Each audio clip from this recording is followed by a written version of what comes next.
Good afternoon, everybody, and welcome to this Swim England webinar with the Inclusion 2020 National Steering Group.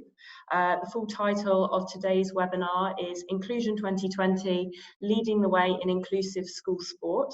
I hope you can all hear me okay. Do let me know if you can't.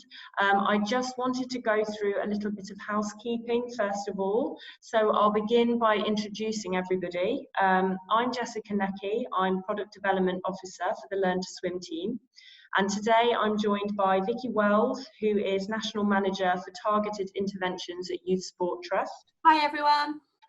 And also some key representatives from our lead inclusion schools and pool operators who are heading up activity in their areas. With me, I have Linda Stacey, who is representing Newsham School and West Yorkshire. Hello. And with Linda is Gemma and June from Kirklees Active Leisure, who will be offering a pool operator perspective in today's webinar. Hi. I'm also joined by Rob Belbin, who's representing Bingham Valley School in Dorset. Hi, Rob. Hi, good afternoon, everyone. Great. I'm just going to go through a few points, just to let you all know that all of our meetings are recorded. So if you'd rather not be identified, just don't speak during the meeting. You can still have your questions answered because we have a little chat box where you can write them down if you do have any questions to ask the presenters today. You all muted at the moment, which is excellent, but if I could urge you when you're not speaking to keep your microphone on mute so we can avoid background noise during the presentation, that would be fab. Questions, more than welcome to ask questions as we go through the presentation.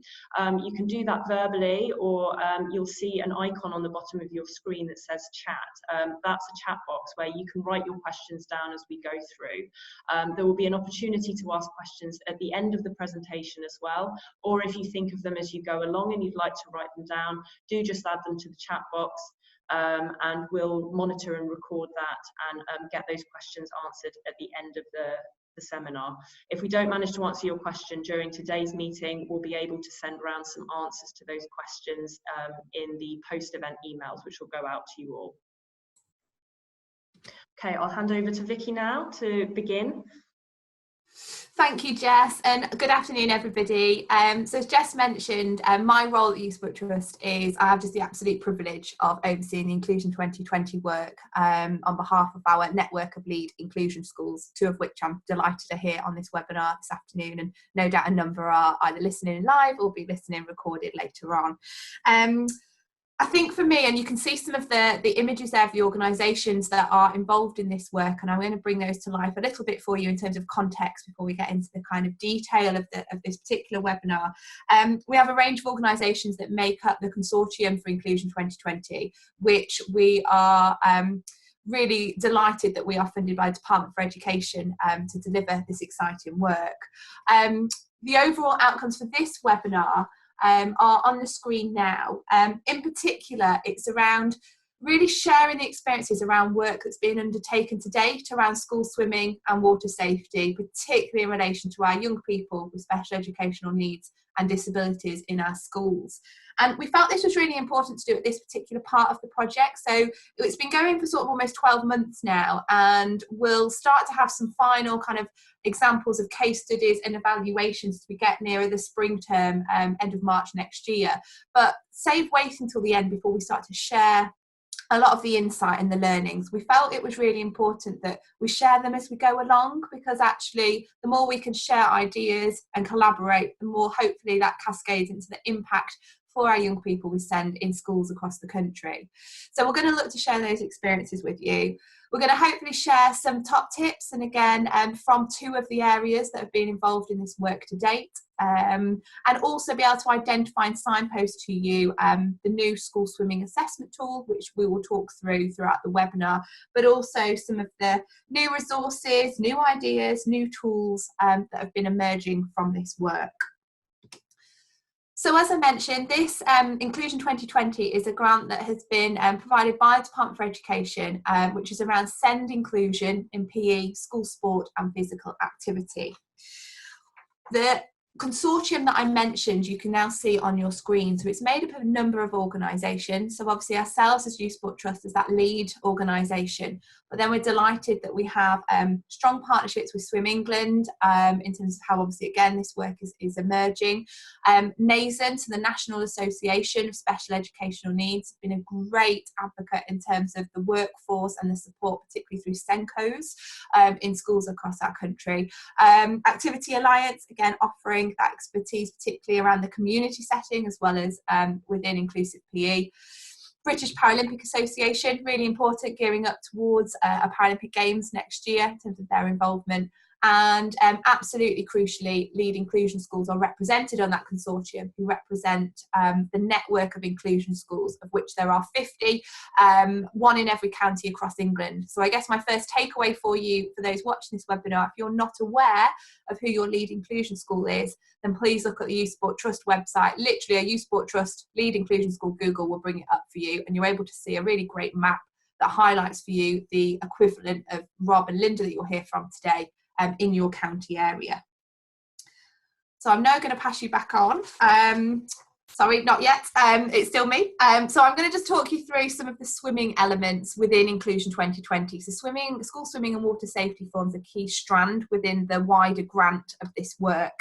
And I've just popped up on the screen here some of the short and long-term outcomes that we are seeking to achieve through this really important work. So it's very much, as you can see, around developing and improving opportunities for our pupils with SEND, whether that be through new innovation, supporting the workforce, and really importantly looking at those transferable approaches, so that whole sharing of ideas and skills with schools for schools. And ultimately what we want is to have more young people engaged and actually really enjoying and finding a love for school swimming and water safety. There are 5 areas involved, so this is very much a pilot piece of work at the moment. So we've worked with 5. For those listening, your first question might be, well, how did areas get selected? So it was an open expressions of interest from the Lead Inclusion School Network. We had a really strong field of applications, which I think shows and demonstrates the appetite for this work in particular, and delighted that we have the 5 that you can see on the screen, 2 of which are highlighted in blue, are the areas that you're going to hear from in particular today, but no doubt as we go through the webinar we will reference some of the great examples that the other areas have been doing as well. So I guess at this point I will pause and I will now hand over to Jess to take us through the first part of this webinar. Thanks very much, Vicky. So yeah, I just wanted to get the ball rolling on this by sharing a couple of facts from the Swim England Insight team. So if we could just go to the next slide. The first one is an insight from 2018. This relates to swimming lessons outside of school, and I think really shows why making swimming an essential part of the school timetable offers a great solution to this challenge. I'll just read out this fact. 84% of parents see the importance of having their child with a health condition, special educational need and or disability, SEND, participate in swimming. Yet children and young people with SEND are less likely to report that they enjoy or feel confident in taking part than those without. As I said, I think swimming at school in an environment that learners with additional needs feel comfortable in and are familiar with offers a great introduction to the pool environment and can really help build their skills and confidence for lessons outside of school. It also offers opportunities for those learners who may never access swimming lessons outside of school to learn an essential life-saving techniques. In case they do ever find themselves in danger unexpectedly, which of course is one of the most important reasons for learning to swim at school age.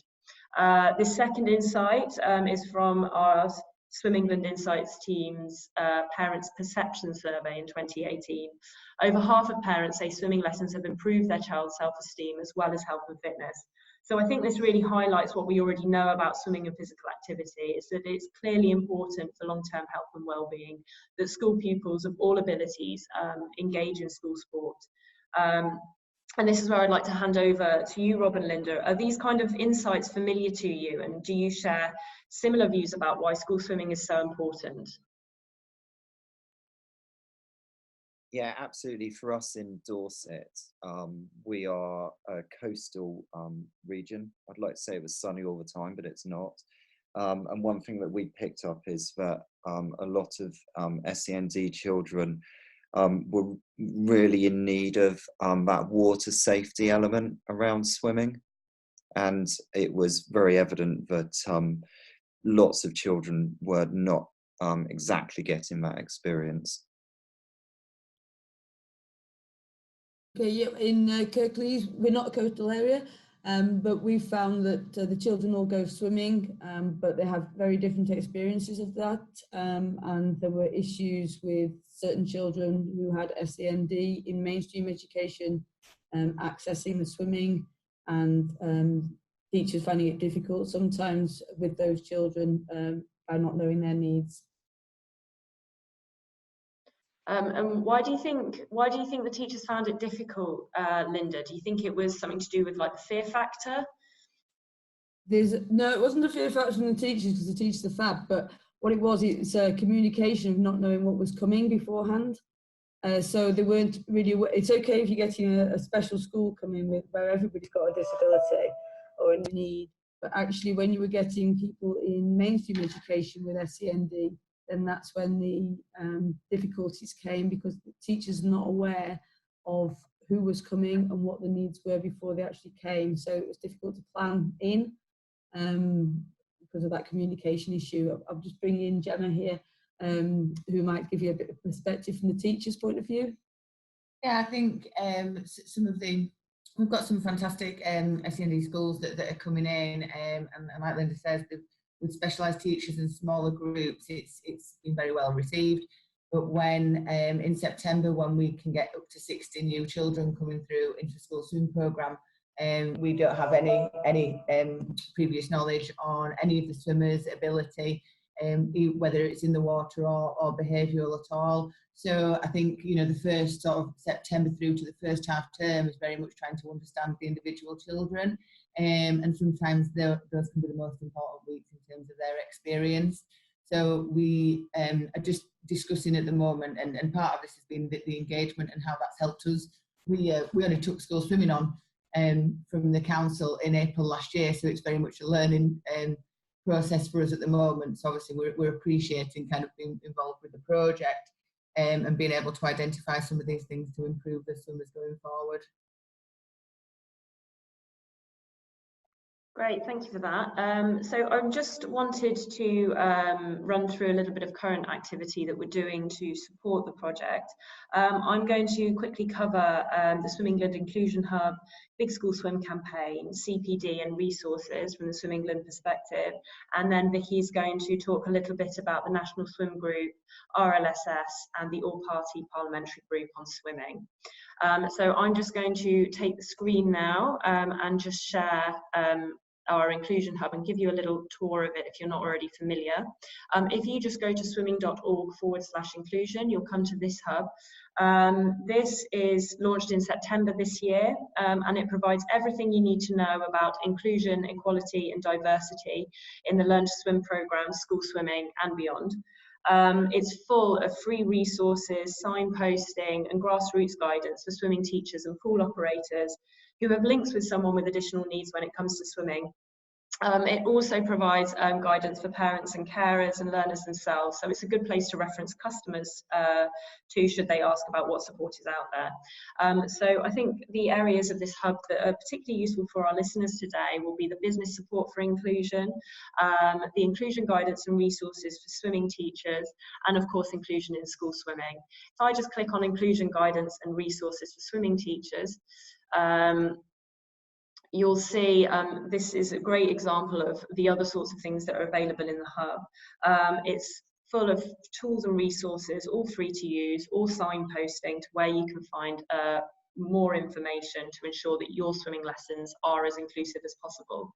And then if I just go back, I will take you to the inclusion in school swimming part of the hub, where it links through to the Inclusion 2020 page.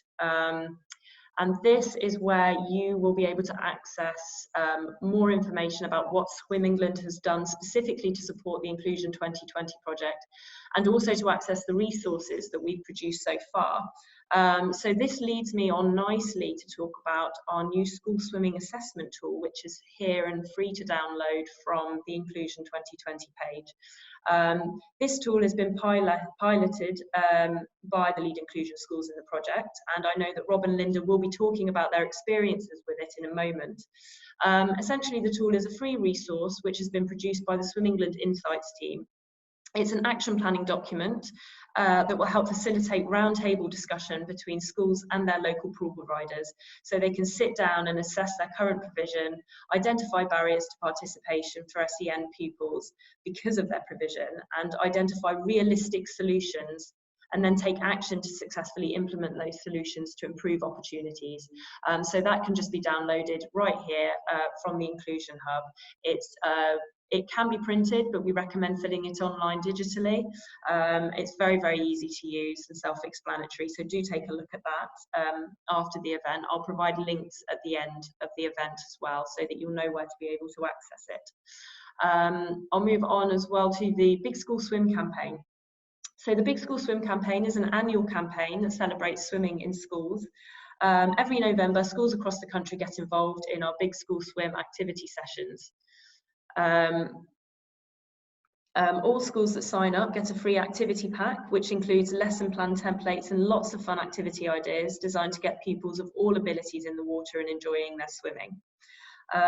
Big School Swim activities help pupils learn important new swimming and water safety skills with others without it feeling like a formal lesson, which is why it's so great for learners with additional needs. We've been promoting Inclusion 2020 alongside Big School Swim this year, encouraging all schools that get involved to keep inclusion really at the forefront of their Big School Swim activity. We went down to one of the lead inclusion schools to watch their adapted Big School Swim activity session this year. We produced a great little video, which I'll provide a link for at the end of the session. It's really lovely to watch, and it really captures the essence of what Big School Swim is about. And because we promoted Inclusion 2020 alongside the Big School Swim campaign, this gave the project exposure to 6,000 schools and almost 70,000 children who took part. So we're really pleased with that. If you're interested in signing up for Big School Swim, the sign up page, if you just Google Big School Swim, it'll come up first in your search results. I'll also supply a link at the end of the session. We're also doing a lot of work about CPD, designed specifically for school teachers and swimming teachers, delivering school swimming programs to SEN pupils. That's been developed in partnership with one of the lead inclusion schools, and so the program is really built on real life experiences of SEN school swimming teachers. There's a particular focus in those CPD on how to make easy adaptations to lesson programs with limited pool space and time, and there are also techniques to combat that fear factor that so many teachers have. Okay, I will now pass on to Vicky, who will cover a little bit more about the National Swim Group, RLSS and the Parliamentary Group. Great, thank you, Jess. And I think just to pick up there in terms of the range of resources that are being developed, that have been developed, I think what has come through really strongly from this particular project and being able to link directly with schools and pool operators has been they've been really able to influence those new resources and also identify the gaps of where there have been challenges either in terms of skill sets or just resources available, and being able to really influence that. And I know Linda Rob will share a little bit around some of the resources that they've used, for example swim picks and things that they'll bring to life shortly. All I wanted to do really was just highlight about how much this is really at the heart of the school swimming and water safety offer generally, in terms of it's being talked about at a policy level, it's being talked about nationally as part of that National Swim Group that many of you will be aware of, in terms of how that group contains representatives from across the swimming sector, really looking at how they bring the sector together and work on key areas. It's been referenced at various APPGs, so as I mentioned, those all-party parliamentary groups. And interestingly as well, some of the work that is starting to be developed from this, and again, schools just being really vocal and sharing where they would value the greatest support.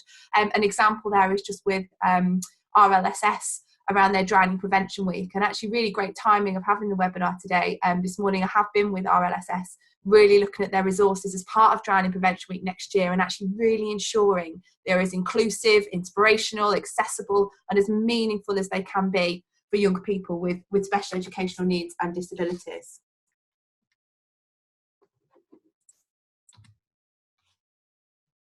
Okay, I'll pass you over back to Jess. Thanks very much, Vicky.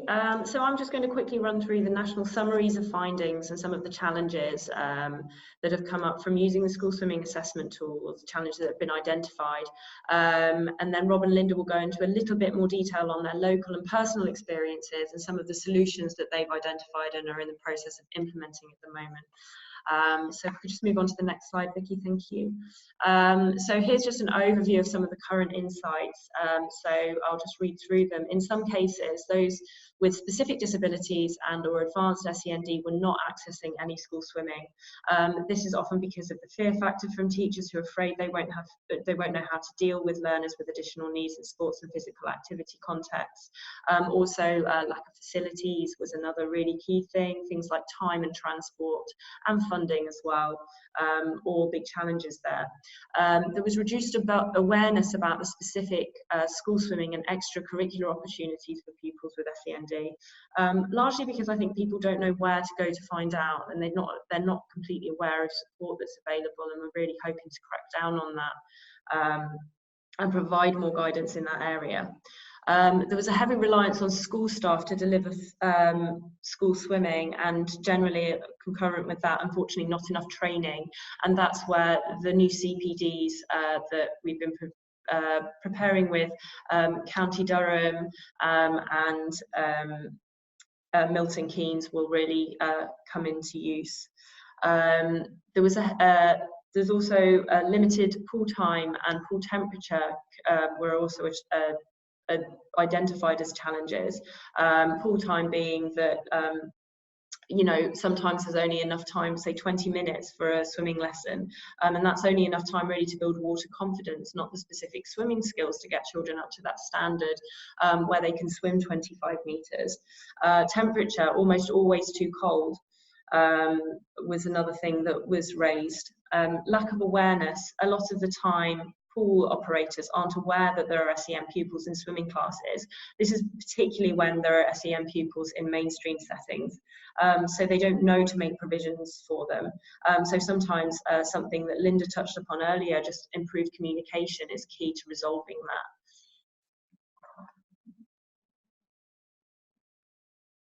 On facility, some of the lowest scores were around changing area facilities and the atmosphere in the changing areas and on poolside.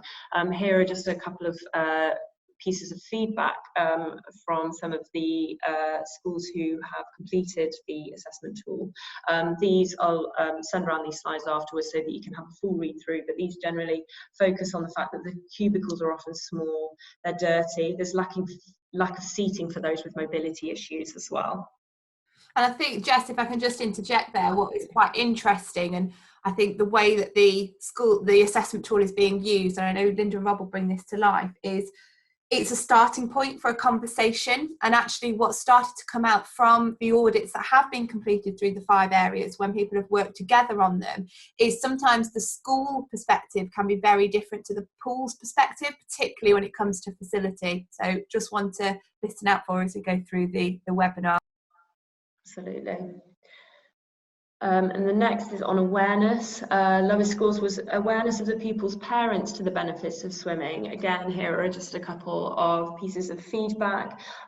This focuses on inconsistent support from parents and often parents failing to see the benefits of swimming. Again, that's something to do with lack of knowledge and lack of education as to, you know, why swimming and water safety are so important.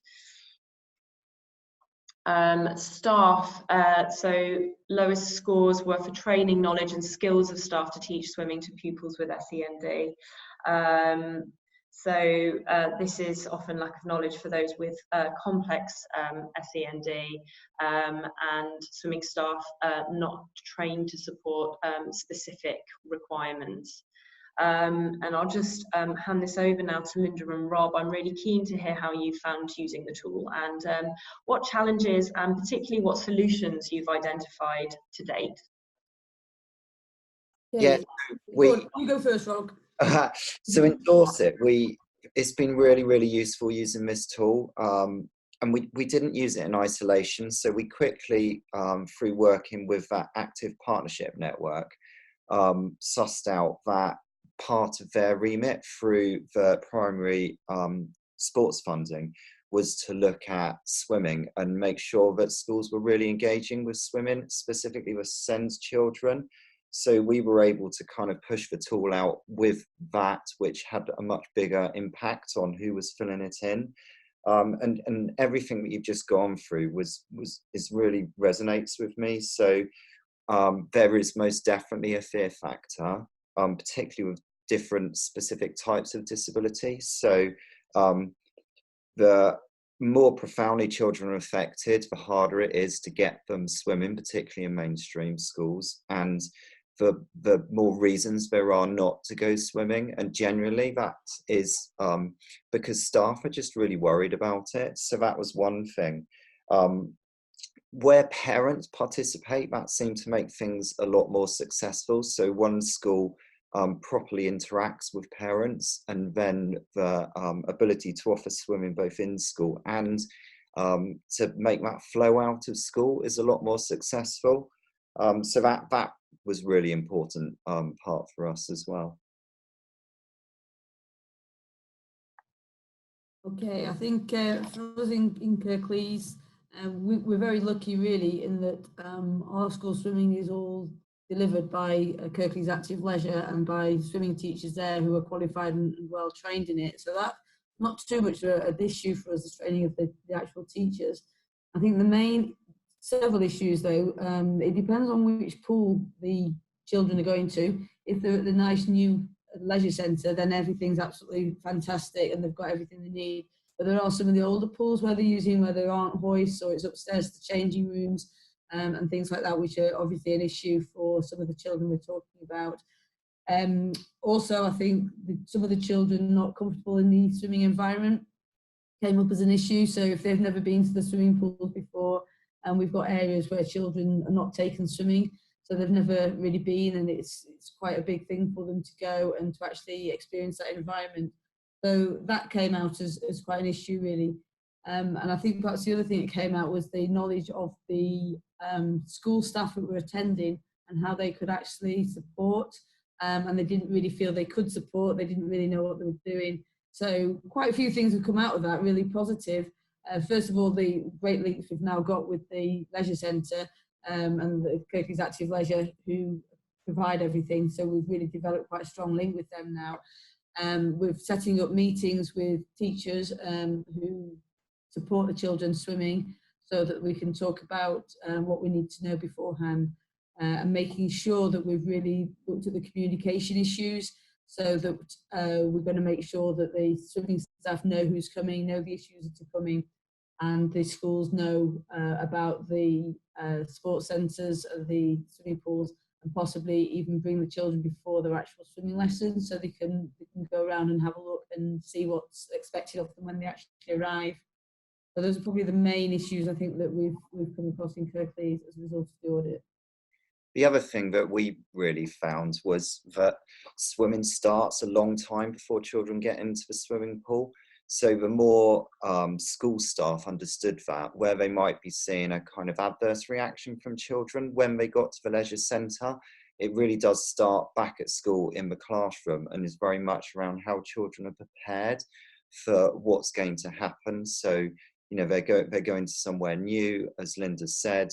They might be going to a changing room. The changing room might be cold. It might have all sorts of sensory impact on them.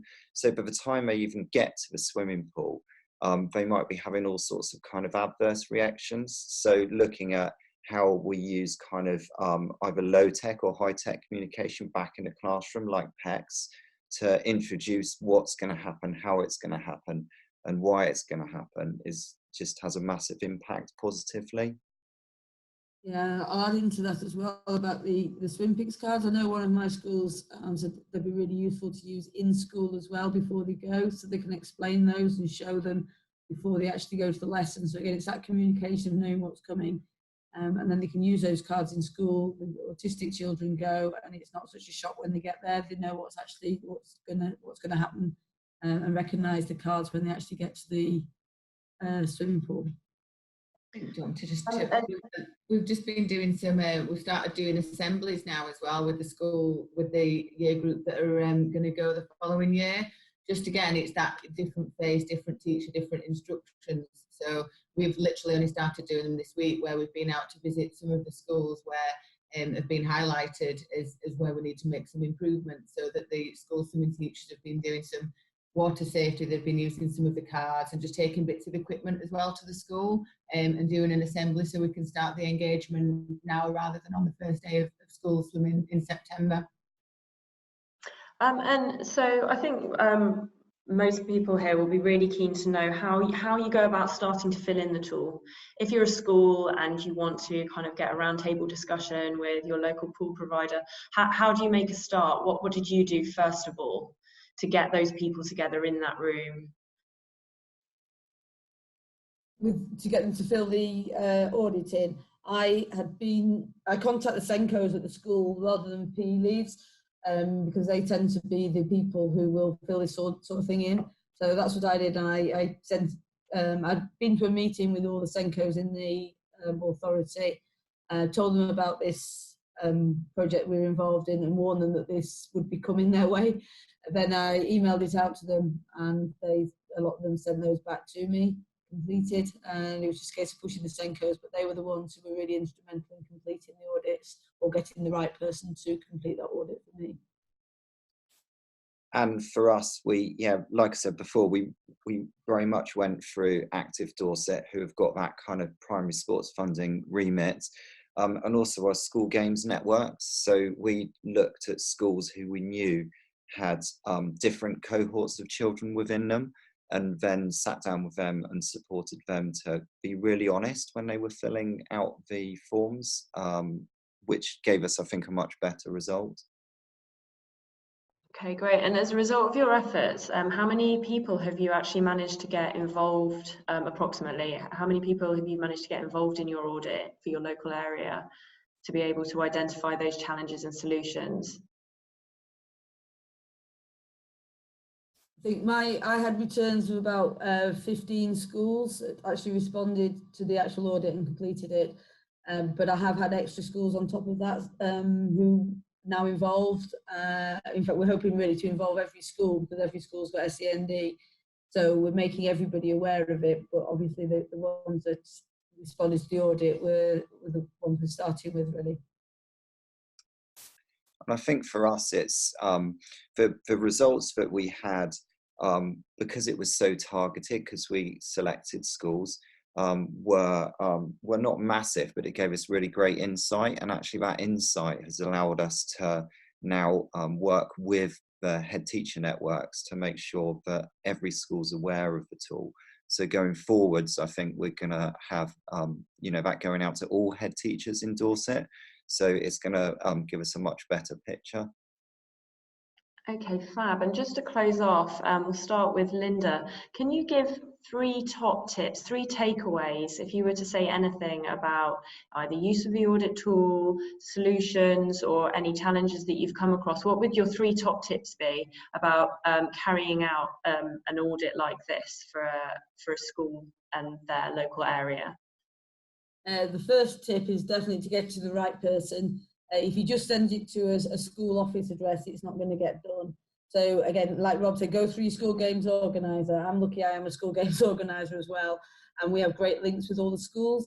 So if you go through the school games organizer, they should know the right person to get the audit to. That's the first thing.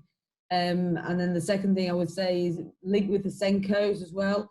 That's really, really important there, because again, they are really concerned about these children and really keen to get the best deal for them. And finally, it's about communication with your swim providers and your schools. That's so important to make sure that everybody's aware of what's going on and we're really working together for positive outcomes. Great, and the same question to Rob. Yeah, sure. So we found that working with partners was really, really effective, and kind of strategically through conversations at that kind of county-wide groups, found that Public Health England have a very similar agenda to us. So we quickly established partnerships with the primary care networks, and they've been extremely helpful from a slightly different outcome focus, but giving us a real steer as to how schools are engaging with them and what outcomes swimming will have with them. So I would say that working with partners, particularly outside of our sector into the health sector, has been extremely helpful. Kind of second top tip is be there, be ready to answer questions. There will be questions that come your way. So either field those questions through your partners in health or active partnerships. But I think once schools and school staff start really thinking about it, if they're being really honest, they will have more questions than answers. So being able to have partners able to answer those questions is really important. And as Linda said, I think it's not just the PE staff which are going to help you be successful. Using Senkos or health and wellbeing leads in schools is really, really effective because it connects their agenda so much more than we realise. Okay, that's great. And there's just one final question from me. What are your next steps for your projects? Where do you see them going next? Rob, we'll start with you. Yeah, great. So we really wanted to tackle this kind of identified fear factor. And the fear factor is well placed. It's worrying with health and safety and everything else that goes along with it. That there's a risk to taking children swimming. So again, we're working with our primary care networks to identify physio or occupational therapists to upskill staff so that we kind of get rid of some of those negative perceptions around swimming. So that's one big thing that we're going to be doing. And we're also looking, the health agenda has highlighted that children on or with autistic spectrum disorder are more likely to be obese as they leave school and go into adulthood because of their kind of, in many cases, not able to interact with other people in the kind of traditional games elements.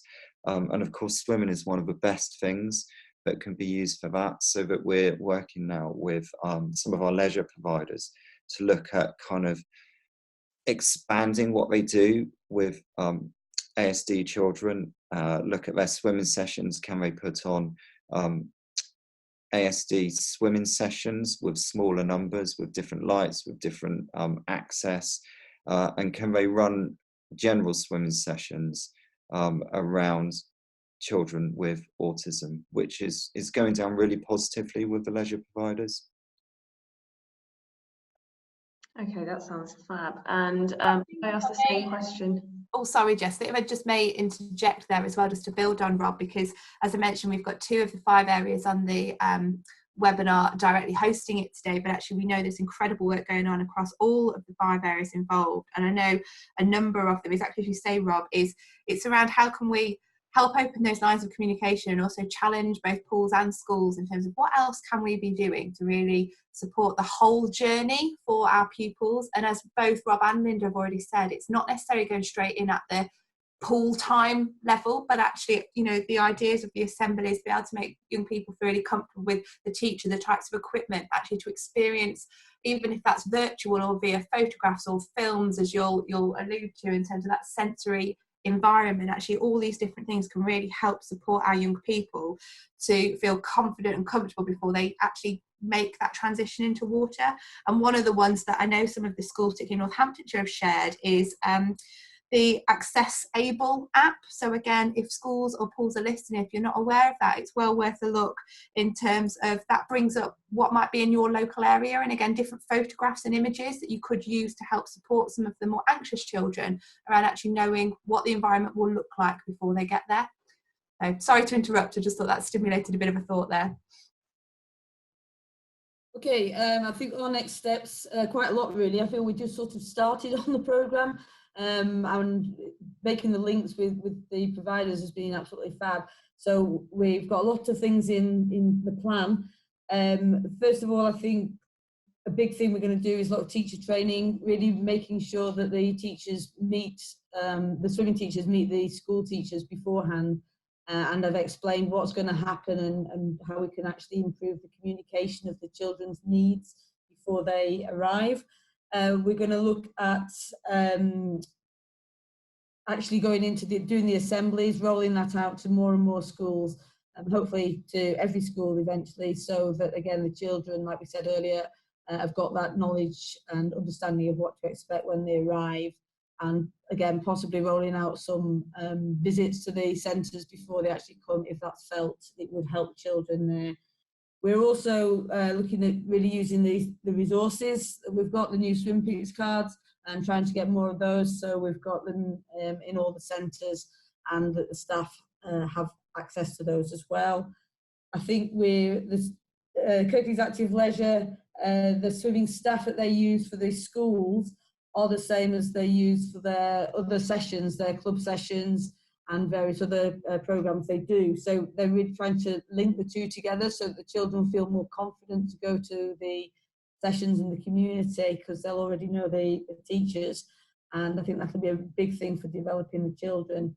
And I think the other thing we're really looking at doing, and we've booked in now for the summer term, is an aqua festival for children with special needs, which hasn't really happened before. So we're going to try and set that up and do that during the day in the summer term. So lots to happen. I think lots is going to come as a result of this, but I do feel we're still at very early stages at the moment. That's great, thanks Linda. And just to elaborate on, you mentioned SwimPix cards. For those of you who don't know, SwimPix cards are developed by aswim.uk, and they are poolside flashcards that help with communication and planning during lessons. They're designed specifically for learners with additional needs, particularly on the autistic spectrum, and they teach core aquatic skills and other key skills in water safety. And this last slide is just a few useful links which we've kind of referenced during the presentation today. I will send around an email to everyone who has attended with the full presentation, plus some notes that I made based on what Rob and Linda have shared today.